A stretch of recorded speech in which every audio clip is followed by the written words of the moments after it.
agar kita memperoleh rahmat dan ridha Allah Subhanahu wa taala. Apa caranya, bundaku? Bahagiakan orang lain. Allah jaminkan untuk membahagiakan kita semua. Bila ada orang yang punya kesusahan, berpikirlah untuk membantu orang itu agar ia lepas dari kesusahannya. Berpikir membantunya saja sama seperti nilai jihad buat kita semuanya, walau akhirnya usaha kita tak berbuah hasil.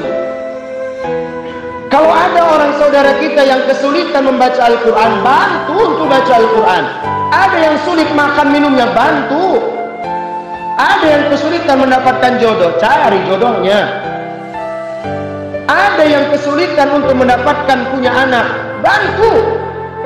Walau akhirnya bantuan kita tidak akan berhasil. Bunda semuanya ingat, yang Allah nilai dari kita bukan hasilnya. Allah tekankan seringkali dalam Al-Quran, yang Allah akan nilai hebat buat kita lah berproses untuk terus membantu membahagiakan orang lain. Perihal nanti berhasil membahagiakan atau tidak, atau dia bersyukur atau tidak, urusan terakhir. Kadang-kadang ada orang yang dibantu, udah ditolong, udah dibantuin, bukannya ngucapin terima kasih, malah apa yang terjadi? Kembali dengan kata-kata cacian. Betul? Ada yang pakai maki-makian, ada yang bilang, alah, baru berbuat begitu aja merasa banget berbuat baik padaku, ku ganti nanti. Jatuh. Bunda kalau mendengarkan itu senyumin, alhamdulillah ya Allah. Celah kedua dia biar gak marah, baru sekali. Ya kan? Marah lagi dia, alhamdulillah ya Allah. Celah kedua, tunggu sampai 3. Jangan. Maka bunda semuanya, agar bisa seperti orang yang mendapatkan ridha Allah Subhanahu wa taala, bunda bahagiakan orang. Bantu orang lain membahagiakannya, entah dengan sekecil apapun itu. Enggak penting bunda membahagiakan orang lain 1 juta, 2 juta, 10 juta, 30 juta, 35 juta, tidak. Terkadang dengan senyuman pun orang lain sudah bahagia. Terkadang dengan menyapa kabar pun mungkin orang lain sudah bahagia. Tapi saat itu bila ia tidak melakukannya pada kita, bila ia belum berbagi kepada kita, saatnya mungkin kita harus menolongnya. Saatnya mungkin berprasangka buruk, mungkin kita yang harus menyapanya. Ayo bunda, apa yang harus dikonstruksi? Konstruksi prasangka baik agar kita terus bahagiakan orang lain. Rasulullah SAW beliau bersabda, apa kata Nabi bunda? Man darrallahu alaihi wa man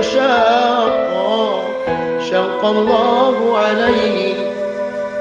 Siapa orang yang memudahkan urusan orang lain, Allah mudahkan urusannya. Tangannya menjadi tangan Allah, pikirannya diambil alih oleh Allah. Yang mustahil baginya pun mungkin bagi Allah. Gara-gara apa? Gara-gara kita memudahkan orang lain. Tapi sebaliknya kata Nabi, wa man syaqqa, tapi siapa orang yang menyakiti hati orang lain, mempersulit keadaan orang lain. Siapa yang mempersulitnya? Bukan hamba itu yang akan mempersulitnya, aku yang akan mempersulitnya, kata Allah. Bunda, kalau ada orang yang jahat pada bunda, gak usah dibalas. Kenapa? Emang bunda punya seberapa kuat sih membalasnya? Udah biarin aja Allah yang balas.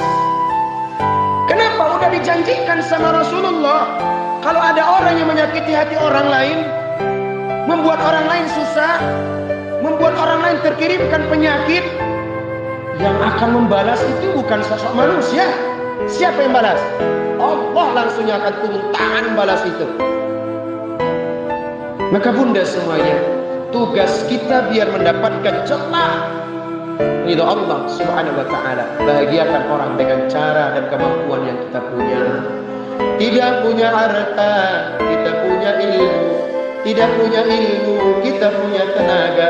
Tak punya tenaga, kita punya mulut untuk senyum. tak punya mulut yang senyum, kita punya Allah untuk didoakan. Terkadang dalam membahagiakan orang ini bunda semuanya, ada kalanya kita membahagiakan orang-orang yang kita cintai tanpa ia harus tahu. Dan bunda tak perlu harus menceritakan itu kepada orang yang bunda bahagiakan. Cukup simpan dalam jiwa, simpan dalam hati dan pikiran, biar Allah yang tampung semuanya. Kenapa? Karena ketika bunda berupaya keras menyampaikan apa yang bunda lakukan, cara apa yang bunda lakukan untuk membahagiakan orang lain itu, yang bunda akan peroleh adalah kecewa besar. Yang bundaku akan peroleh adalah rasa akan nanti malas, terasa lelah, terasa capek, terasa tidak mood untuk melakukan segalanya. Akhirnya pengen pergi, pengen rasanya terbang lepas dari semua masalah ini. Bunda, itu bukan cara yang cerdas. Cara yang cerdas adalah bila bunda atau saya mungkin membahagiakan orang lain, lupakan jenis apa yang kita pernah membahagiakan orang. Tampung dalam jiwa kita, biar Allah yang akan ikut menampung ini untuk kita. Ma wadda'aka rabbuka wa ma qala. Tuhanmu wahai hamba tidak meninggalkanmu dalam keadaan sendirian. Allah ada bersama kita. Innallaha ma'ana la tahzan. Jangan sedih. Sudah berusaha membahagiakan, tak diucapkan rasa syukur. Sudah dibahagiakan, tetap cemoohan yang dapat. Sudah dibahagiakan, akhirnya juga tak muncul cintanya. Tak apa-apa. Bunda, kalau kita masih mengharapkan balasan dari perbuatan kebahagiaan yang kita kirim buat orang lain, berarti kita tidak ikhlas. Berarti sebenarnya kita tidak mengharapkan kebahagiaan yang abadi.